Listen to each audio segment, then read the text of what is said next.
Hello, আমি রিমা। চলো আজ তোমাদের সাথে আমার ছোটোবেলার একটা স্টোরি শেয়ার করি। তখন ক্লাস 4-এ পড়ি, ডান্স শিখতাম। দিনটা ছিল সোমবার। আমার আজও মনে আছে, আমি ডান্স ক্লাস থেকে তখন সবে সবে বাড়ি ফিরেছি। দাদু সন্ধ্যাবেলা সবার জন্য সিঙ্গারা এনেছিল। আমাদের বাড়িতে যে দিদিটা কাজ করতো, আমার মা আমায় তাকে ডাকতে বলেছিল সিঙ্গারা দেবে বলে।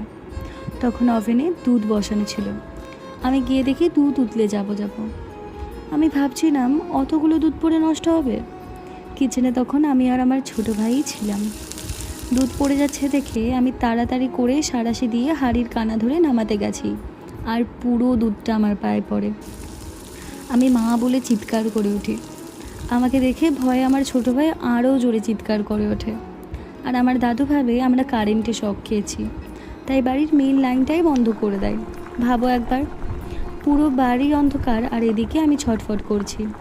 থ্যাঙ্কফুলি আমার বাড়ির সামনের কাকিমণি আমার চিৎকার শুনে চলে এসেছিল। কাকিমণি আমাকে হসপিটালে নিয়ে গিয়েছিল। জানো তো, পুরো একটা বছর আমি সাফার করেছি। তারপর থেকেই মূলত আমি কিচেনে তেমন ঢুকি না। আজও গ্যাস অন করতে পারি না, ভয় লাগে।